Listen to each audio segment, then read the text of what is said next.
페어팩스에 위치한 커뮤니티 교회 문정주 목사님의 주일 설교 말씀입니다. 이 말씀을 들으시는 모든 분들에게 예수 그리스도의 은혜와 축복이 충만하시길 간절히 기도합니다. 요한복음 8장 12절부터입니다. 예수께서 또 말씀하여 이르시되 나는 세상의 빛이니 나를 따르는 자는 어둠에 다니지 아니하고 생명의 빛을 얻으리라.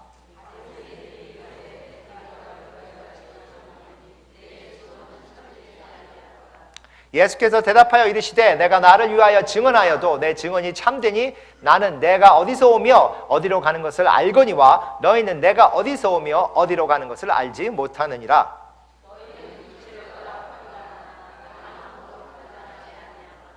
만일 내가 판단하여도 내 판단이 참되니 이는 내가 혼자 있는 것이 아니요 나를 보내신 이가 나와 함께 계심이라.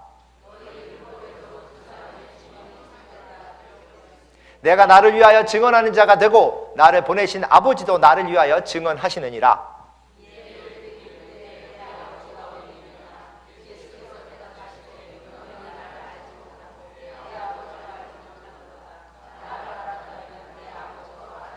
함께합니다. 이 말씀은 성전에서 가르칠 때 헌금함 앞에서 하셨으나 잡는 사람이 없으니 이는 그의 때가 아직 이르지 아니하였음이로라. 아멘.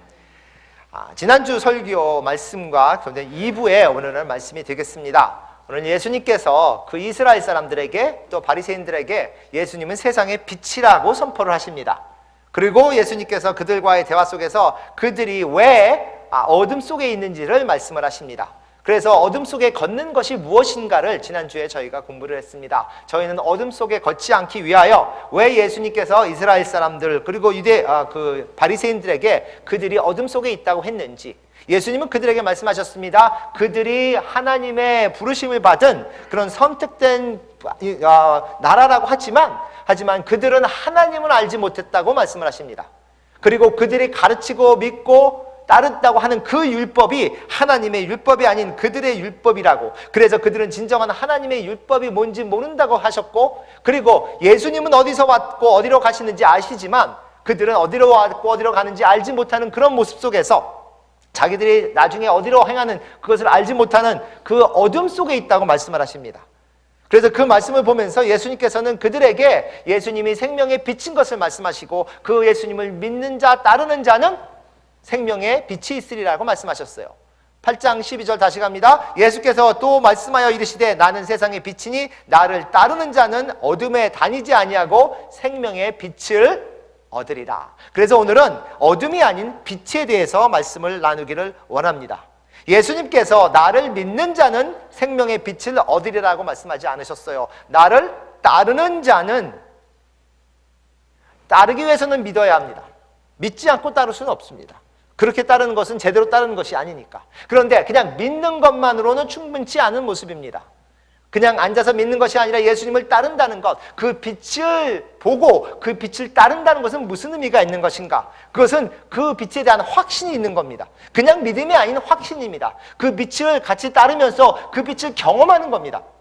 이것이 예수님께서 그 제자들에게 아니면 그 유대인들에게, 바리새인들에게 말씀하신 것입니다. 예수님을 따르는 자는, 예수님과 함께하는 자는, 예수님을 경험하는 자는 진정으로 생명의 빛이 있으리라라고 말씀을 하십니다. 그리스도인이라는 것은 작은 그리스도죠.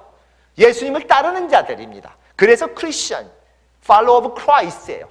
그러니까 우리가 진정으로 그리스도인이라면 우리는 예수님을 따르는 자가 되어야 되는데, 오늘 아침에는 이렇게 어떻게 하는 것이 예수님을 따른 자의 모습인가? 내가 진정으로 예수님을 따른다면, 그리고 예수님이 빛이신 예수님을 내가 경험한다면 그것은 이 5가지의 질문을 내가 할 수 있어야 합니다. 매일매일 나에게 눈을 뜨고 눈을 감기 전까지 하루를 지나가면서 내 스스로에게 계속해서 해야 할 질문 5가지입니다. 첫 번째는 뭐냐면, 나에게 가장 중요한 사람은 누구냐는 거예요.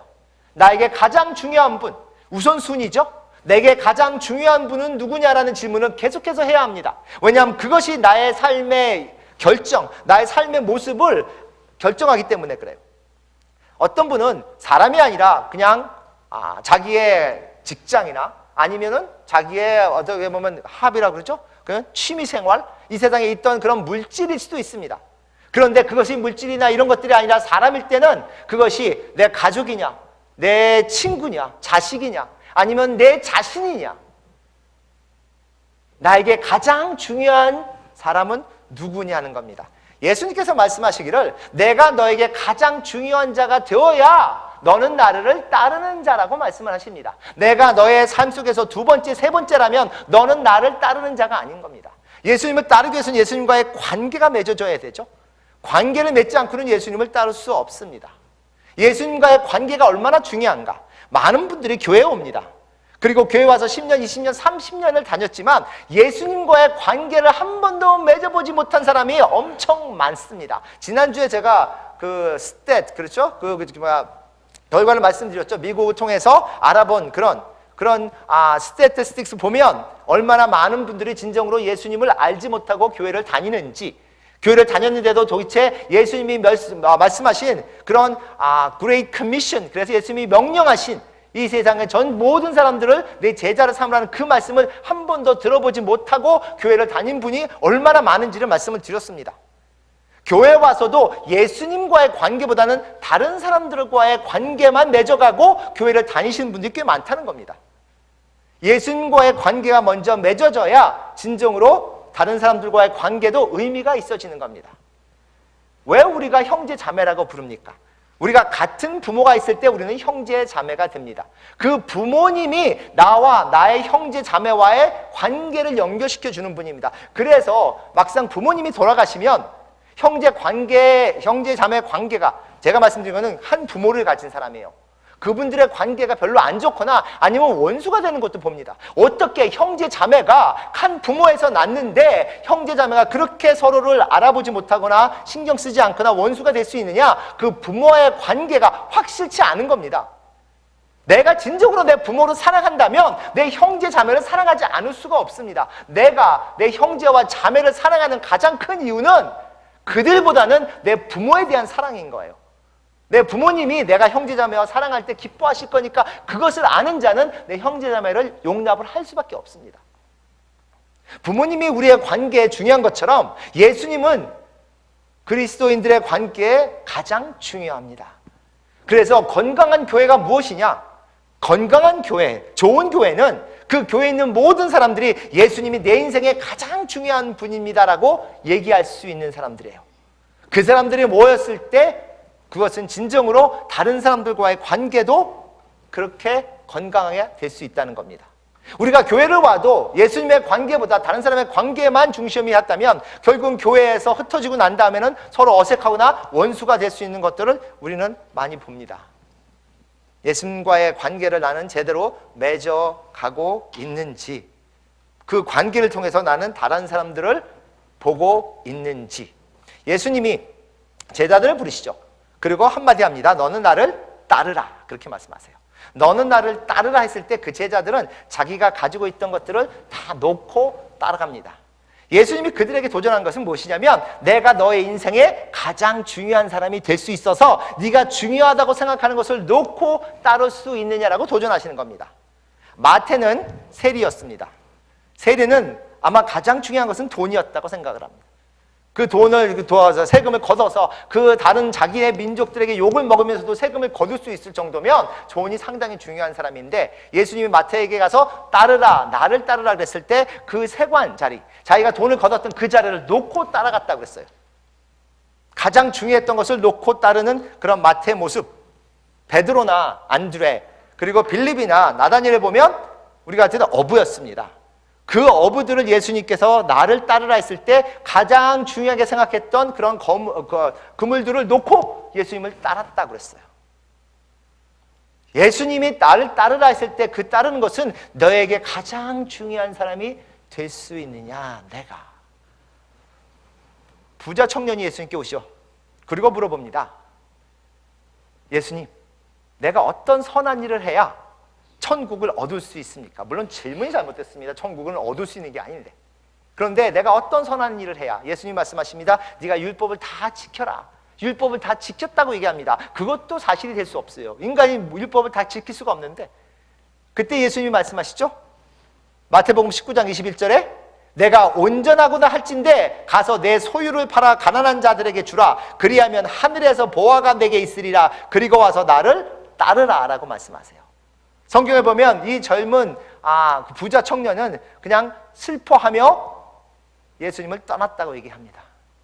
이 부자 청년에게는 아무리 천국이 자기가 그리워도 자기가 갖고 있는 재물이 너무 많아서 그것을 놓고 갈 수가 없는 모습이었어요. 예수님이 이 부자 청년에게 네가 갖고 있는 가장 중요하다고 생각하는 것보다 내가 더 중요하느냐라고 물어보셨을 때 그는 대답할 수 없었다는 겁니다. 내가 예수님을 따르는 자라면 매일 질문합니다. 예수님이 내 인생에서 가장 중요하신 분입니까? 한번 따라할까요? 예수님이 내 인생에서 가장 중요하신 분입니까? 이 질문을 오늘 매일 해야 됩니다. 매일. 왜냐하면 나는 눈에 보이는 것을 따라가게 되고 내 손에 만질 수 있는 것을 중요하게 생각하고 내가 냄새 맡고 들리는 것이 사실이라는 것을 우리는 짜쳐가게 할 수밖에 없는 그런 인간이기 때문에 매일 물어봐야 할 것은 예수님, 이런 상황에서, 이런 인생에서 예수님이 나에게 가장 중요합니까? 왜냐하면 그 질문은 그 다음 질문으로 넘어갑니다. 내가 예수님이 나의 인생에서 가장 중요하다면 두 번째 질문은 뭐냐면 나의 관심사가 뭐냐는 거예요. 예수님이 내 인생에서 가장 중요할 때 나의 관심사는 곧 누구의 관심사예요? 예수님의 관심사가 되어야 된다는 겁니다. 요한복음 10장 27절에 내 양은 내 음성을 들으며 나는 그들을 알며 그들은 나를 따르니라 그런 말씀하셨어요. 예수님을 따르는 자는 예수님의 음성을 들을 수 있어야 된다고 말씀합니다. 음성을 들을 수 있다는 얘기는 예수님의 음성이 무엇인지 깨달을 수 있는 거예요. 그것을 알아볼 수 있는 겁니다. 어떻게 사람의 목소리를 알아챌 수 있습니까? 첫 번째 듣는 목소리를 알 수 없습니다. 계속해서 들으면 우리가 이분의 목소리 나 알아. 이분이 말씀하시는 거야. 나 알아 하죠. 예수님께서 말씀하시는 것은 그냥 관계뿐 아니라 교제를 통해서 매일매일 일어나는 예수님과의 교제를 통해서 우리가 예수님이 무엇을 원하시는지를 깨달아 아는 모습인 거예요. 가끔 생각하는 예수님을 통해서는 알 수 없습니다. 내가 급할 때 부르짖는 예수님을 통해서는 알 수 없습니다. 매일매일 교통하는 그런 모습을 통해서만 이것이 예수님이 원하시는 예수님의 관심사라는 것을 내 삶 속에 적용할 수 있고 깨달아 알 수 있는 겁니다. 대부분 저희가 예수님과의 교통을 얘기하면 많은 분들이 기도를 통해서 맞습니다. 그런데 그 기도는 대부분 뭐예요? 내가 필요한 것을 예수님께 부르짖는 기도예요. 우리는 너무나 예수님께 내가 필요한 것을 말씀드리기에 바쁩니다. 너무 바빠서 예수님이 무엇을 원하시는지를 들을 기회가 없어요. 관심이 없어요. 여러분 자녀들이요, 여러분한테 와서, 여기 있는 성도님들이 와서 엄마, 아빠, 할머니, 할아버지가 엄마, 아빠가 가장 지금 절실히 생각하고 원하는 게 뭐세요? 제가 그거 들려드릴까요? 하는 자녀 있습니까? 그런 자매가 있으면 얼마나 사랑스럽겠어요. 그런데 대부분 자녀는 뭐예요? 엄마, 아빠 딱 부르면 그 다음에 뭐예요? I need this, I want this. 내가 뭐 필요한 것만 나와요. 그것이 자녀의 모습입니다. 저희가 예수님을 믿는다 하고 예수님을 따른다 하는데 계속해서 얘기하는 건 뭐냐면 예수님, 제가 뭘 필요한지 아십니까? 예수님, 제 관심사가 뭔지 아십니까? 그거 얘기하기 바쁩니다. 그래서 예수님의 관심사가 무엇인지, 예수님이 나의 인생에 가장 중요하신 분이라면 그 예수님이 기뻐하실 것이 무엇인지, 예수님이 원하시는 것이 무엇인지를 알아들어야 하는데 그것을 알아들을 수 있는 능력이 많이 없으니까 계속해서 묻습니다. 도대체 무엇을 원하십니까? 예수님께서 말씀하십니다. 나의 관심사가 무엇인지 아느냐? 아버지의 관심사가 곧 내 관심사니라. 그래서 예수님께서 계속 나는 아버지가 보내셨다고 얘기하세요. 아버지의 관심사가 곧 나의 관심사, 그리고 너희는 나의 관심사를 따라야 하는, 아버지가 원하시는 것을 나는 하기 위해서 왔다 그랬어요. 하기 위해서 오셨다. 아버지가 원하는 것을 하는 그런 아버지의 관심사가 곧 우리의 관심사가 되어야 되는데, 그러면 하나님 아버지의 관심사는 무엇이냐? 질문합니다. 하나님을 사랑하십니까? 자신이 없으십니까? 다시 한번 물어볼까요? 하나님을 사랑하십니까? 예, 아멘 하면 안 될 것 같죠? 사랑하시든 안 하시든 일단 아멘을 해놓고 봐야 돼요. 교회 왔는데 그래도 하나님은 사랑하십니까? 물어보면 그럼요, 하나님은 사랑하죠 라고 얘기를 해야 될 것 같은데, 예수님이, 아니면 그 전에 구약에 나오는 하나님은 사랑하는 방법이 무엇이냐? 내 마음을 다하고 내 목숨을 다하고 내 뜻을 다하여 사랑하라고 그래요. 일단 이것을 읽어보면 우리의 답이 달라지죠. 내가 하나님을 진정으로 사랑합니까? 내 마음을 다하여, 뜻을 다하여, 내 목숨을 다하여 하나님을 사랑합니까? 그 정도로 사랑합니까? That's too much. 그러죠. 내가 하나님을 사랑한다 할지라도 저는 그 정도는 못할 것 같습니다라는 거예요. 그런데 질문을 항상 해야 합니다. 내가 하나님을 얼마나 사랑하는지, 이렇게 목숨을 다해서 생명을 다해서 나의 뜻을 다해서 하나님을 사랑하는지라고 하는 질문이 날 속에 있어야 하는데, 예수님이 말씀하시죠. 그 다음에 뭐예요? 내 이웃을 사랑하느냐? 그런데 거기서 끝나지 않고 내 몸처럼 사랑하느냐? 거기서 끝나지 않고 내가 너를 사랑한 것처럼 사랑하느냐? 예수님은 우리를 위해서 돌아가셨습니다. 그러면 예수님이 원하시는 것은 내가 내 이웃을 그들을 위해서 죽을 정도로 사랑하느냐고 물어보십니다. 그러면 또 답을 합니다. That's too much. 하나님, 예수님, 제가 어떻게 그렇게 사랑할 수 있겠습니까? 중요한 게 뭔지 아십니까? 내가 그렇게 사랑할지 못할지라도, 지금은 거기까지 가지 못할지라도 그 질문을 내 속에 할 수 있어야 하는 겁니다. 예수님이 원하시는 게 뭔지, 좋은 자녀가 되기 위해서 부모가 원하는 것을 다는 못해도 내 부모가 무엇을 원하는지는 알아야 할 거 아니에요. 부모가 무엇을 원하는지도 관심이 없다면 그것은 좋은 자녀가 될 수 없습니다. 예수님을 따르는 사람은 예수님이 뭘 원하시는지는 알아야, 도저히 제가 하나님을 목숨을 다해서 사랑하기는 너무 어렵고 내가 내 이웃을 위해서 죽기까지 사랑하기 너무 어렵지만 그것이 예수님이 원하시는 것은 알아야 그것을 위해서 추구해 갈 것이고, 그런 나의 모습을 보면서 내가 얼마나 약한지를 깨달아 알 것이고, 그것을 하기 위해서 내가 얼마나 예수님이 필요한지, 성령님이 필요한지 구하지 않을 것이냐는 거예요. 예수님이 원하시는 것은 무엇이냐? 우리가 예수님이 다시 부활해서 재림하셔서 오셨을 때 예수님이 우리를 천국에 데리고 가실 수 있는 사람이 되는 거. 그래서 예수님이 말씀하십니다. 너의 하나님을 사랑할 수 있고 너의 이웃을 사랑할 수 있느냐? 그것을 추구해가는 너의 모습 속에서 내가 너희를 내 천국으로, 하나님과 영원히 할 수 있는 천국으로 데려갈 수 있는 자가 되어가는 모습이라는 거예요. 예수님께서 가르치신 그 모든 가르침이 뭔지 아세요? 우리가 어떻게 하나님을 사랑하고 어떻게 이웃을 사랑하는지 구체적으로 그냥 말씀하신 거예요.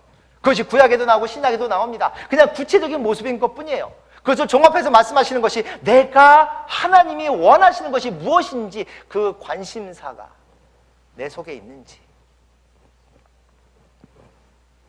그 관심사가 나를 변화시킬 수 있는지.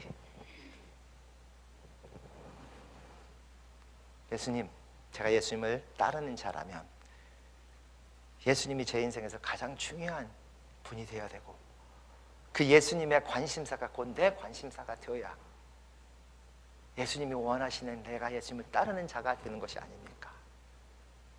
예수님은 예수님을 따르는 자를 찾기 위해서 오셨고 12명의 제자들에게 나를 따르라고 얘기하셨어요.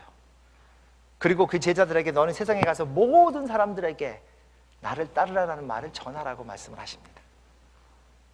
모든 사람을 한 번에 바꿀 수 있는 예수님께서 그 제자를 통해서 역사하시겠다고, 그래서 우리도 부름을 받았고 우리도 그렇게 부르심을 전하여야 하는 그런 모습이잖아요. 그런데 우리가 예수님의 관심사를 안다면 그러면 깨닫는 게 세 번째 질문입니다. 뭐냐면 내 책임이 뭐냐는 거예요. 내가 예수님의 관심사를 깨달아 안다면 그러면 나에게 주어진 책임이 무엇이냐? 마태복음 16장 24절에 뭐라고 합니까? 함께 읽어볼까요? 시작! 이에 예수께서 제자들에게 이르시되 누구든지 나를 따라오려거든 자기를 부인하고 자기 십자가를 지고 나를 따를 것이니라 말씀하십니다. 예수님이 너희가 나를 따라오는데 그냥 빈손으로 덜렁덜렁 따라오라는 게 아닙니다. 예수님이 우리에게 말씀하시기를 너희가 나를 따라오는데 그냥 예수님 우리의 죄를 위해서 십자가에 돌아가셨으니 감사합니다 그리고 그걸 따라오는 게 아니에요. 예수님이 우리의 모든 죄를 십자가에 못 박아 죽으셨으니 예수님이 말씀하신 나의 십자가는 결국 나의 죄 때문에 일어나는 것은 아닌 거예요. 내가 짊어지고 가야 할 십자가는 내가 죄 때문에 겪어야 하는 그것은 예수님이 벌써 하셨으니까. 그러면 왜 예수님이 나에게 십자가를 지라고 하셨는가? 그 작은 십자가는 어떻게 질 수 있는가? 처음에 나오는 게 뭐예요? 나를 부인할 때 가능하다고 말씀하셨어요. 너를 부인하고 십자가를 지라고 하셨습니다. 내가 나를 부인하지 않고는 십자가를 질 수 없다는 겁니다. 그것이 예수님이 보여주신 말씀이잖아요. 모습이잖아요. 예수님이 스스로를 부인하셔서 모든 십자가를 질 수 있는, 모든 죄를 십자가에 못 박을 수 있는 그런 모습을 하셨어요. 우리에게도 그렇게 말씀하시는 이유는 무엇인가? 사도 바울이 얘기하죠. Rejoice always. 항상 기뻐하라. 어떻게 기뻐할 수 있습니까? 어떻게 항상 모든 상황에서 우리가 기뻐할 수 있습니까? 나를 부인할 때 가능합니다. 이게 얼마나 인간의 생각과 다른지 아십니까? 우리가 원하는 것은 내가 나를 인정하고 내가 가장 중요한 사람이 되고 그 속에서 내가 기뻐하는 것을 찾으려고 노력을 합니다. 그런데 하나님은 너희가 너희를 부인할 때 항상 기뻐할 수 있다고 얘기하세요. 이게 어떻게 가능합니까? 이것이 하나님의 방법인 거예요. 이것이 하나님의 뜻이고 하나님이 원하시는 거. 어떻게 가능하냐? 너희가 다른 사람을 생각할 때 나는 너를 생각한다. 너희가 다른 사람에게 신경 쓸 때 나는 너를 신경 쓴다는 거야. 나의 문제는 내가 해결하는 것이 아니라 하나님이, 예수님이 해결해 주시겠다고 말씀하시는 거예요. 그러면 그러게 하기 위해서 너는 다른 쪽에 신경을 쓰면, 그러니까 이게 참 신기하죠. 내가 나에게 초점을 맞췄을 때는 나를 완전히 만족시킬 수 없고 나는 고통 속에 있습니다. 제가 이 말씀을 그 전에 드릴 것 같은데, 제가 고등학교 때 한국에 있을 때 자전거를 타고 다녔어요. 학교 다니면서 항상. 근데 자전거를 타고 다니니까 이제 가끔 어머니께서 저를 운전사로, 그래서 어디 갈 때 야 자전거 좀 태워주라. 지금 미국은 차 태워달라 그러죠. 그 당시에는 자전거 태워달라 그랬어요. 걸어가기 좀 하니까 자전거 태워달라. 그래서 제가 타고 다니는 자전거가 그 스포츠형 저래가지고 뒤가 커버가 없이 그냥 이게 없이 그냥 타이어만 있는 게 있었습니다. 그래서 어머님이 뒤에 이렇게 앉으시면 이렇게 앉지 못하고 가운데 앉지 못하고 옆으로 이렇게 앉으시면 그러면 이 스커트를 잡아 올려야 돼요. 그런데 한 번은 어머님이 스커트 잡아 올리는 것을 잊어버렸고 그 스커트가 이렇게 밑에 이렇게 내려 있으면서 바퀴에 감겼습니다. 그래서 아래바퀴를 쫙 내려가고 있는데 갑자기 바퀴가 막 옹지더니 서버렸어요. 바퀴가 팍 쓰니까 어떻게 돼요? 저는 그냥 날아가죠. 자전거 가다가 쑥 쓰니까. 그러니까 저는 날아갔고 어머님은 넘어지고 바퀴는 어머니 허리 위에 올라갔고, 왜냐하면 반 어머니의 스커트가 다 바퀴에 감겼으니까. 그런 상태에서 제가 굴르면서 벌떡 일어나서 제 머릿속에 뭐가 있겠어요? 어머님이에요. 왜냐하면 그것은 큰 길이었습니다. 작은 길이 아니라 대로예요. 큰 차가 다니면 위험할 수 있는, 그 당에도 그때는 차가 없었지만 그래서 뛰어가서 어머니에게 가고 사람들에게 소리 지르고 그 스커트를 자르고 그분들이 도와줘서 어머니는 집에 모시고 가고, 그리고 당연히 그때 다행히도 아버님이 집에 계셔서 아버님께서 이제 어머니 좀 괜찮다고 얘기하고 막 그런 상황까지 저는 고통은 하나도 느끼지 못했습니다. 그런데 어머님이 괜찮다 아버님 그러니까 그래요? 저 딱 보니까 여기저기 막 피가 흘렸더라고요. 얼마나 아픈지 아십니까? 쓰려, 아파 내 뼈. 제가 고등학교 때 겪은 것은 하나님을 알지 못할 때 겪었지만 그것은 하나님을 알고 난 다음에도 저에겐 너무 절실한 경험이에요. 내가 나의 상처에 초점을 두는 순간 나는 아무것도 할 수 없는 인간입니다. 그것이 너무 아파서 너무 절실해서 다른 사람의 문제도 신경 안 쓰고 하나님이 계신지도 신경 안 쓰고 이 고통이 나를 완전히 휘어잡을 수 있는 거예요. 그런데 우리 인간의 고통이라는 게 얼마나 작은지 아십니까? 육체적인 고통은 신경만 끊으면 못 느낍니다. 아무리 육체적으로 아파도 신경만 끊으면 못 느껴요. 90% 모르겠습니다. 80% 의사가 안 계시니까 내가 말해요. 저희가 먹는 약이 뭔지 아세요? 통증약. 통증약이 뭡니까? 저를 넘하게 만들어서 통증을 없애는 거예요. 못 느끼는 거예요. 고치는 게 아니잖아요. 나아지는 게 아닙니다. 그냥 통증이 없어서 우리가 쉴 수 있게 하고 그 쉬는 동안에 하나님의 역사로 몸이 건강해지는 겁니다. 나의 육체는 신경만 끄면 아무것도 못 느껴요. 내 마음속에 있는 고통은 내가 거기 신경 쓰지 않으면 아무 의미도 없습니다. 누가 나를 욕을 하든 누가 못해도 내가 그거 신경 쓰지 않으면 아무 의미도 없습니다. 제가 미국에 처음 왔을 때 참 고통이 별로 없었어. 왜? 영어를 하나도 못 알아들으니까. 이 사람들이 나를 놀리는지 장난을 치는지. 근데 조금 알고 나니까 기분이 나쁘더라고요. 손가락 올리는 게 무슨 뜻인지 아니까 기분이 나쁘더라고요. 그전에는 올렸는데도 뜻을 모르니까 제가 왜 저러지? 나의 고통은 남이 주는 게 아닙니다. 내가 받는 겁니다. 다시 한번 합니다. 따라해 주세요. 나의 고통은 남이 주는 것이 아니라 내가 받는 겁니다. 내가 안 받으면 안 쫓아주세요. 나의 고통이 될 수 없어요. 그래서 너를 부인하라는 얘기가 나오는 거예요. 내가 내 고통을 받는 일은 나를 부인하지 않기 때문에 고통을 받는 겁니다. 내가 살아있기 때문에, 내가 중요하기 때문에, 내가 생각하는 것, 느끼는 게 너무 나에게 중요하기 때문에 그것을 받는 겁니다. 그리고 그것을 간직하는 거예요. 고통을 간직해요. 그래서 상처가 되고 원수가 되는 거예요. 내가 나를 부인하면, 그래서 부인하는 게 중요하고, 그래서 예수님 말씀하십니다. 내가 너희 죄를 위해서, 그 모든 인간의 죄를 위해서 십자가에 죽지 않았느니, 그러면 너는 너에게 상처를 준 사람 정도는 용서할 수 있어서 그 십자가를 질 수 있지 않겠느냐는 얘기예요. 수천의, 수백의, 수만 명의 사람들은 용서 못해도 나에게 상처 준 두세 명 정도는 네가 용서할 수 있지 않겠느냐는, 이게 너의 십자가라는 겁니다. 그 십자가를 져야만 너는 내 십자가의 뜻을 이해할 수 있다는 겁니다. 그것을 못 지면서 네가 내 십자가를 어떻게 알고 믿겠느냐는 얘기예요. 어떻게 따라오겠느냐는 얘기예요. 내 십자가가 어떤 의미인지 알기 위해서는 네가 지고 있는 그 십자가를 깨달아 알고 지을 수 있어야 되는. 그래서 어린아이처럼 예수님을 따라가는 우리들의 모습, 저는 작은 십자가를 지고 쫓아갑니다. 나를 부인하는 그 모습 속에서 나에게 상처 준 사람들을 제가 용서할 수 있는 그런 모습이 되지 않겠습니까? 예수님이 말씀하십니다. 마가복음 1장 17절에 너희로 사람을 낚는 어부가 되게 하리라. 우리가 예수님을 따른다면, 예수님의 관심사가 나의 관심사라면, 그러면 나의 책임은 뭐냐? 나를 통해서 한 명이라도 예수님을 알 수 있는 자가 생기도록, 나를 통해서, 나의 행동을 통해서, 나의 결정을 통해서, 나의 얼굴의 미소를 통해서, 나의 언어를 통해서 한 명이라도 예수님을 알고 믿는 자가 생긴다면 나는 그들을 낳는 어부가 될 수 있는 모습인 거예요. 이것이 예수님을 따르는 자의 모습입니다. 내가 진정으로 예수님을 따르느냐, 어디까지 가는지 아십니까?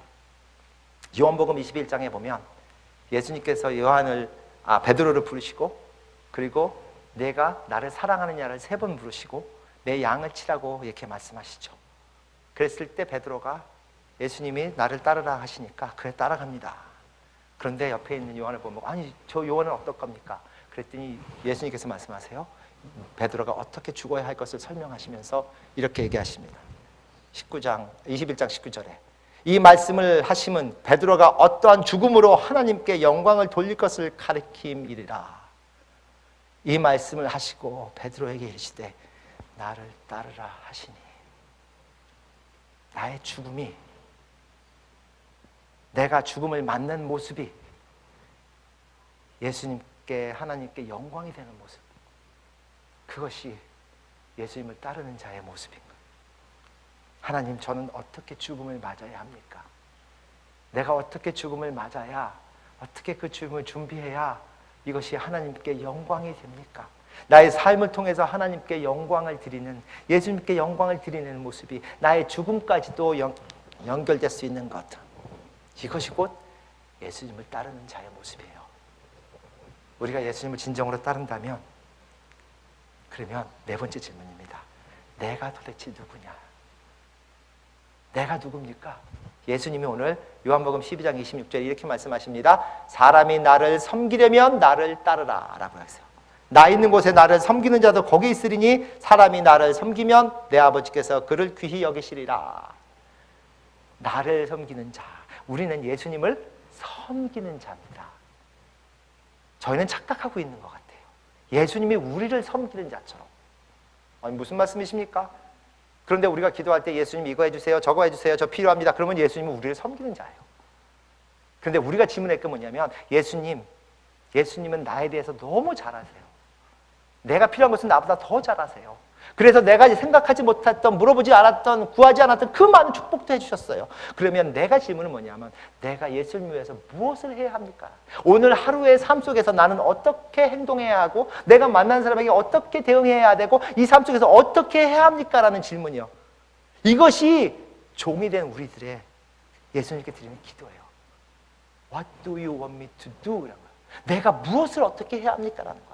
우리는 어떻게 할지를 잘 알지 못하고 살아갑니다. 그래서 상처를 줘요. 그래서 아프고 힘들어요. 내가 어떻게 해야 할지를 안다면 우리는 이 세상에 살면서도 천국을 맛보고 살 수 있다고 얘기를 하세요. 나는 어떻게 살아야 합니까? 제가 지난주에 미스터 베이커라는 분, 아시는 분은 기억나시고 처음 듣는 분은 도대체 미스터 베이커가 누구길래, 수요일 제가 이제 박 목사님하고 같이 거기에 뷰잉 하신다 그래서 갔습니다. 그분이 유언을 하셨대요. 그 장례식이라든가 이런 거는 하지 마라. 나는 여기 없다. 그분의 신앙입니다. 나는 여기 없다. 내가 죽는 순간 나는 떠났는데 그냥 남아있는 몸은 내가 아닌데 왜 굳이 너희가 거기 모여서 장례식을 하게 되냐. 그래서 지금 이제 화장을 그 다음날 하고, 그분이 90세라 그러더라고요. 제가 나이를 좀 물어보시는데 잘 몰랐어요. 그러니까 80세가 되는 해에 암이 걸리신 거예요. 아니면 암이 걸린 걸 아신 거죠. 10년 동안 이제 계속해서 치료 안 받고 키모 안 하고 통증약만 받고 10년을 사셨어요. 그래서 신기하다. 오늘 사진 한장 보여드릴까요? 이분이 젊었을 때 모습입니다. 아마 나이 드실 때 많이 보셨을 거예요. 보신 분은 젊었을 때 모습이에요. 군인이었을 때 참 잘생겼다 생각을 했습니다. 이분이 세상을 떠나셨는데, 이분이 세상을 떠나시기 전 10년까지 아니면 그 전에 더 했지만 암에 걸린 그 후에도 계속해서 10년 동안 하신 게 뭐냐? 이거 만드신 거예요. 제가 장례식에 가서 선물 받아온 건 처음입니다. 장례식에 딱 들어갔더니, 아니면 장례식보다는 뷰잉이지만 갔더니 딱 거기서 주신 게, 아유 그러고 오셨습니까? 선물 주시더라고요. 십자가를. 왜? 이분이 평생 십자가를 만드셨대요. 예전에 우리 아시는 분 10년 전에는 다 받았습니다. 작은 거 큰 거. 그래서 십자가가 많아가지고 지금 오늘 드려요. 가지시라고. 그리고 집에 수백 개가 더 있대요. 돌아가시 전까지 계속 만드셨습니다.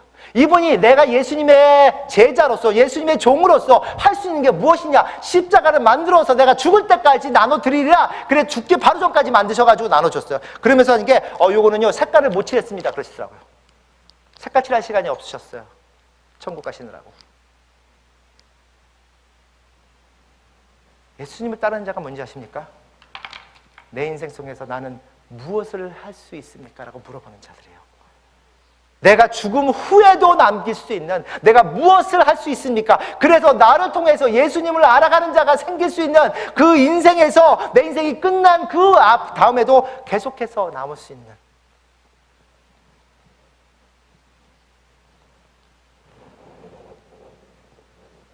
어떤 모습으로 나는 지금도 살아가야 하는지, 내가 누군지를 깨달을 때 나는 예수님의 종입니다. 예수님이 나의 주라면, 주님이시라면 나는 예수님의 종입니다. 내가 예수님의 종이라면 나는 예수님께 물어봅니다. 무엇을 원하시고 무엇을 오늘 해야 합니까? 나는 어떻게 다른 사람들을 용서하고 그들을 인도하고 껴안아야 합니까? 어떻게 하나님 말씀 속에서 우리가 진리를 얻을 수 있습니까? 마지막 질문이죠. 우리가 어디로 향하느냐요? 유대인들은 어디로 향하는지를 알지 못해서 어둠 속에 있다고 했습니다. 우리는 어디로 향하느냐? 예수님께서 말씀하십니다. 마태복음 19장 28절이죠. 내가 진실로 너에게 이르노니 세상이 새롭게 되어 인자가 자기 영광의 보좌에 앉을 때 나를 따르는 너희도 12보좌에 앉아 이스라엘 12지파를 심판하리라. 예수님의 영광을 나눌 수 있는 그런 모습이에요. 내가 해야 할 질문은, 내가 이 모든 것을 끝났을 때 나는 어디에 앉아 있을 것인가요? 예수님 곁에 같이 앉아서 예수님의 영광을 함께 누리는 그런 모습이 나에게 있을 수 있다는 것이 예수님의 약속이고 사도 바울의 믿음이고 그리고 성경의 말씀입니다. 내 머릿속에 한순간도 없어서는 안 될 게 뭔지 아세요? 나는 결국 어디에 있을 것이냐? 예수님이 오시고 재림하실 때, 아니면 내가 먼저 가서 예수님 만났을 때 예수님이 곁에 있다는 거예요. 그 영광을 함께 누릴 수 있다는 거예요. 이것을 읽는 순간, 이것을 읽는 순간 우리는 진정으로 내가 무엇을 향해서 달려가야 하는지를 모르고 달려갈 수 있습니다. 예수님, 나를 따라오세요 라고 기도하시지는 않으십니까? 내가 먼저 가는데, 예수님 내가 이게 필요한데 나를 따라오세요 라고 하지 않는지요.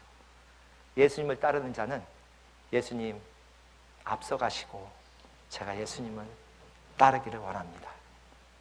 예수님이 앞에 가신 그 모습을 제가 어떻게 따라가야 합니까? 목회가 무엇이냐? 개인에게 질문을 합니다. 예수님, 제가 꽤 오랫동안 말씀을 전하고 오랫동안 말씀을 가르치고 어떻게 하면 1000명이라도 예수님을 알 수 있을까 고민을 했는데, 목회가 무엇입니까? 진정으로 예수님을 따를 수 있는 자를 찾아가는 것, 그런 자들을 만들어가는 것. 오늘도 우리 교회에 오는 모든 성도님들이 예수님을 따르는 자가 될 수 있기를 간절히 소망하는 겁니다. 그냥 교회에 오시는 분들이 아니라, 그냥 예배에 참석하는 분이 아니라 예수님을 따르는 자가 되시기를 간절히 소망합니다. 기도하겠습니다.